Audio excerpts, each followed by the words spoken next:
Yan. So ready? 1, 2, 3, 1, 2, 3, 4, 5, 6, 7, 8, 9, 10, 11, 12, 13, 14, 15, 16, 17, 18, 19. 1, 2, 3, 4, 6, 7, 8, 9. Kabila. 1, 2, 3, 4, 5, 6, 7, 8, 9. 1, 2, 3, 4, 5, 6, 7, 8, 9. 1, 2, 3, 4, 5, 6, 7, 8, 9. Okay. Shake. Shake. Ganda talaga ang suot na to. Grabe. Okay, sa gitna. Di ko inaasahan yun. Hindi nabiglaan na naman. Okay, sa baba. Biglaan talaga. Okay, inhale. Ay ba yung nalala ko dati? Exhale. Ay yung nalala ko dati? Inhale. Exhale. Mga mapapangalawa. Inhale, sabay, buka. Yan. Okay, diretso tayo. So number 7.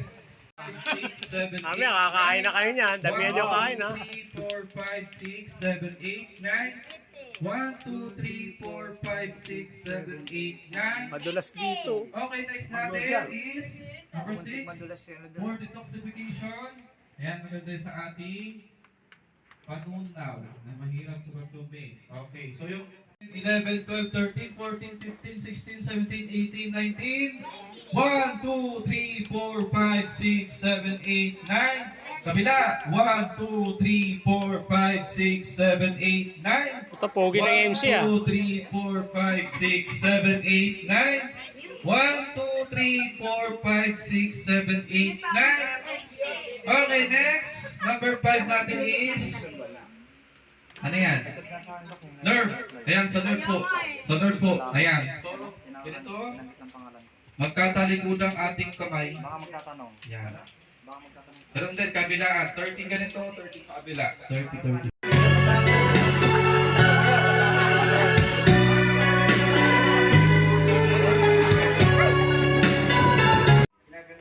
Yan.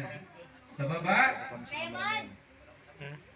Buko, joke. Okay, inhale. Exhale. Inhale. Okay, gagawin ko yun. Exhale. Inhale, sabay. Oh, galing talaga. Okay, number 4. So yung number 4 natin is, ayan, sa pain. Ayan, maganda to, nakakatulong sa ating mga katawan, lalo kung sakit ang ating mga braso, balikat, balakang, tuhod, o something mga 15, 16, 17, 18, 19. 1, 2, 3, 4, 5, 6, 7, 8, 9. 1, 2, 3, 4, 5, 6, 7, 8, 9. 1, 2, 3, 4, 5, 6, 7, 8, 9. 1, 2, 3, 4, 5, 6, 7, 8, 9. Okay, next natin is shake. Yan, para sa ating mga mag-aalis hanggang hapon to. Okay, walang aalis, may pictorial mamaya. Okay. Wala, alang ino mo, okay, alis tayo sa na. exercise. Okay, yung number 3 natin is good for Medyo na ikakala yan. Yan ang panalo. Tayo ka rito. Dali. Tayo. Doon ka sa gitna, oh. Nakita mo yung suot mo. Dali.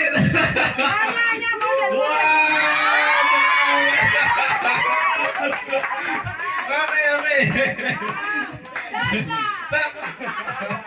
Okay. Uy, nanalo na. Grabe. Woo. Talaga, palong-palo. Hoy. Ikaw. Ayan, si Doc na po pangalan kasi nakikita ni Doc yan. Ayan, may suntay na ito.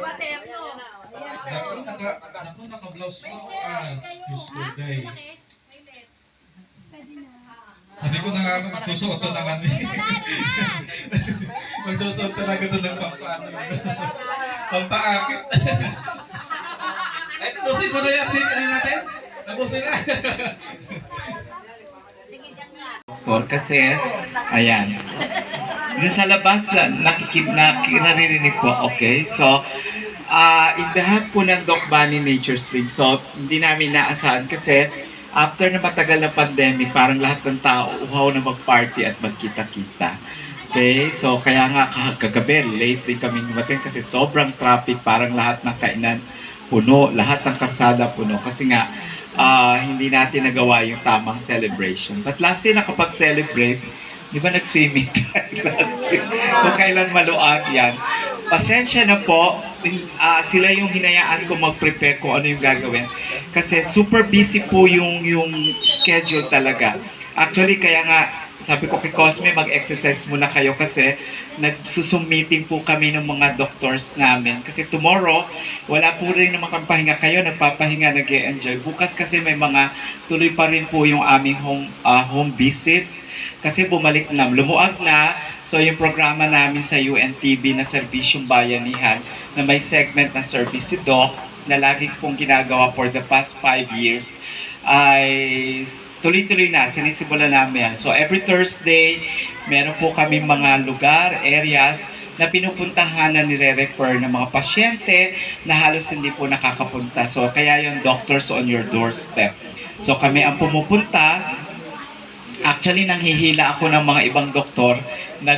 Nag-i-invite ako for them to do one day of good deeds.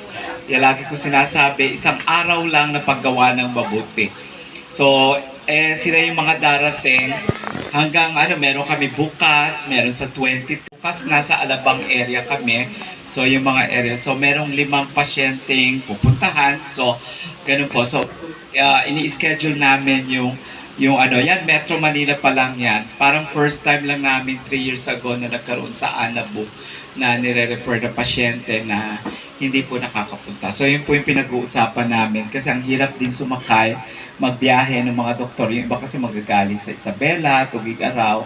Ayan, responsibility ko yun kasi akong kailangan mag-housing. So, pag nagbibisita po kami, siyempre indigent na pasyente, nire-refer po ng mga lokal or mga programa, 5 taon ko nang ginagawa. Kami nagbibigay ng check-ups. Kung nakikita nyo yung mga quantum, dala ko yung lahat. Para ako nagdadala ng clinic sa bahay ng pasyente. Dala ko po minsan pati yung therapy machines, dala ko yan. Chine-check up, pine-therapy, kung ano yung kondisyon ng pasyente. Tapos kami ang nagbibigay ng gamot, kami ang nagbibigay ng supplements, kami ang nagbibigay ng referral, libre pong lahat yun. So pag wala nag-sponsor, sagot po yun ng Doc Bunny Nature's Link.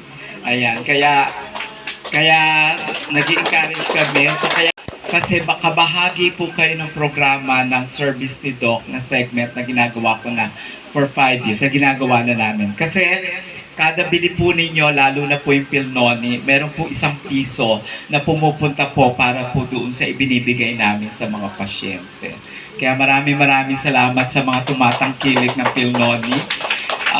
Yun po, whether yung pong juice or yung capsule. And then of course, after last year, sumama po yung Shiba Sayon. Maraming salamat.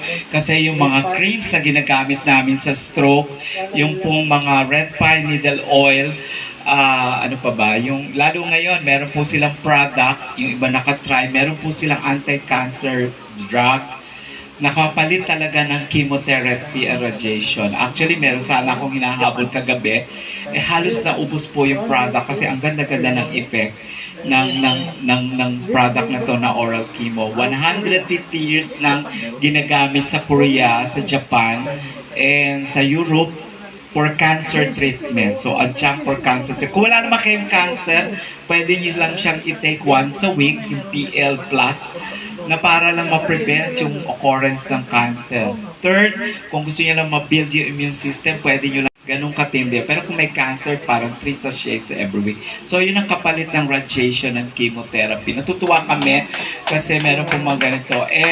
Talaga nag-aagawan kami kagabi kasi ilang box lang talaga. And even yung red pine po, yung mga nagpa-reserve, hindi po talaga, supposedly, papupuntahin ko lang si Jason para kunin yung stocks.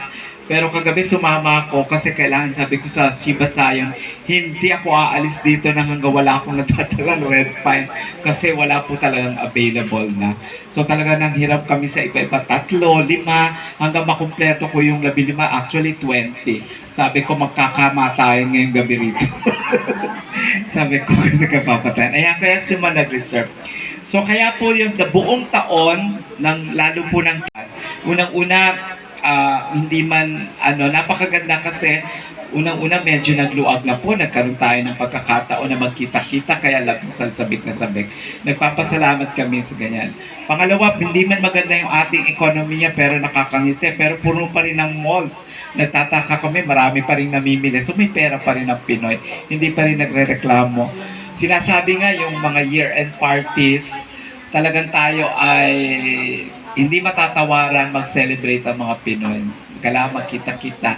So marami po tayong pagpasalamat na yung naandito lang po tayo. Ako natutuwa. Kaya po ako nalulungkot pag hindi ko nakikita yung pasyente. Maniwala kayo sa hindi.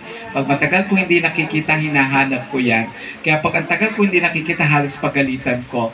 Kasi yung concern ko po, kasi syempre nag-aalala ka, baka nawala na, or ano na nangyari, naging malala. So kaya hindi ko kayo gusto makita araw-araw, pero at least yung ganun po.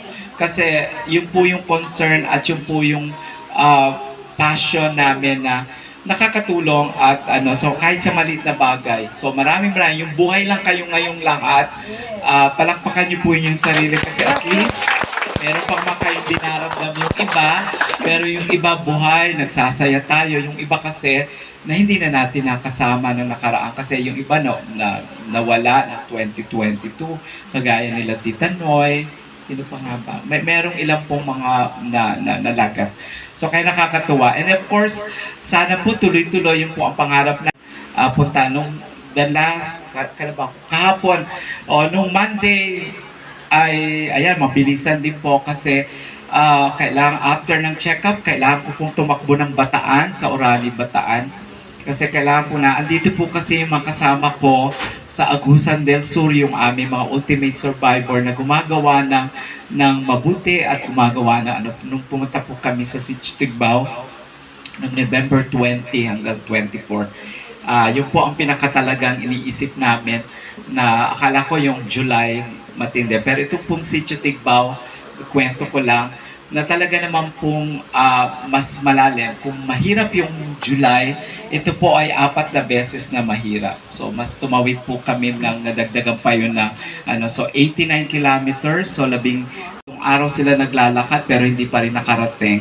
Ni-rescue pa sila. So, hindi po talaga nakadala yung tulong. So, sila 6 na taon po sila nagdadasal at nangangarap na matignan at So, kaya tayo ay mapalad po. Napakaganda po ng comfort natin dito sa lugar na to. So, kaya huwag sayangin. So, pahalagahan niyo yung buhay. Iisa lang po yan, sabi natin. Kaya doon ko pala na pag-isip na kung hindi po kami iningatan ng Diyos, talaga sabi ko, yung faith ko, ang bumubuhay lang sa amin doon yung Diyos. Kasi kung hindi po, kasi ilang bangin yan na halos kailangan yung yumakap talaga. Kasi pag gumalaw ka, mahuhulog ka talaga sa bangin. Oo, kahit kinakagat na nga kami ng bubuyo, kasi gumalaw, hindi po ako makagalaw talagang. Kasi pag gumalaw ka pang habang kayo kinakagat, matatakot yan sa bangin. May kawayan dong isang kahoy, talagang hindi ko kayang tawirin kasi ang haba. Okay na sana maiksi. Ginapang ko talaga yun para lang makatawid. Sabi ko wala ba ibang daan. Talagang grabe yung Agusan, pero napamahal yan. Tinatanong ako ni Kuya Daniel, sabi niya, maraming salamat yung ganyan pagtulong. Babalik ka pa ba? Nung una nag-iisip ako, pero dahil sa nakita namin yung tuwa ng mga talaandig na tribe, yung mga lumad, na ganun sila kapasalamat, sabi ko, babalik po kami. Kaya in July, pagdasal niyo po kami uli. Kasi yung isa pang sitio na analakad, kasi talagang hirap. Doon sa una, maganda ang bundok. Maganda. Pero rough yun. Pero ito po, marami kasing mga 90 degrees na wala kayong tatapakan at maraming mga bangin. Kaya dito ako nakaranas. Until now, hindi lang alam na masakit pa yung mga ribs ko kasi ito binabatak kasi wala pang tatapakan. So yung driver ko ng ngabalaban, yun ang talagang bumabatak. And even my left knee na injured yan. So talagang grabe. Pero yung nakapaglingkod kayo, kaya nung Monday night po, kasi nagkaroon kami, dumating yung mga taga-Agusan, 28 of them, 43 po kami. Hindi ko po kasi mapapahindian na hindi ko sila i-meet kasi grabe din po yung reception nila sa amin doon at sabi ko kailangan ko i-meet. Pangalawa, yun po yung time kasi na i-meet din po kami ni Kuya Daniel so para magpasalamat ng gabi yun. Talagang hanggang ngayon talagang very emotional kaming lahat kasi ang huling panalangin ko po nung pauwi na kami kasi nung last 2 hours na hindi ko na kaya talaga, pinuntahan na kami ng motor paakyat para isakay. Talaga yung hindi ko nga po pinakikita yung video na talagang pagkarga sa akin para akong bigas na inilagay ng ganon. So 2 hours pang motor yun pababa po ng bundok kasi hindi ko na kaya yung last leg talaga. And nagpapasalamat kami kasi buhay. Ang unang dasal ko lang, Lord, ibalik mo lang ako ng buhay na gano'n. So, tuloy-tuloy namin pong gagawin yung ganito. So, hindi nyo nakikita yung ganong hirap. Pero mapalad po tayong lahat. Kami rin po, very, din po kami thankful ng buong pamilya at saka ng Doc Bunny Nature's Link, mga staff. Kasi patuloy din po, despite ng ating pinagdaanan, hirap at mga po, at kung may dinaramdam kayo, doon po sila sa Sitio Tigbao, first time nung natayo yung community ng 6 na taon, tsaka po sila nakakita ng doktor. At first time po silang nabigyan ng tulong kasi namamatay na lang po sila nang wala na namamatay, mga bata, nagkaroon sila ng epidemic ng tigdas, ilang mga kabataan ang namatay na wala pong nakapunta. Meron nga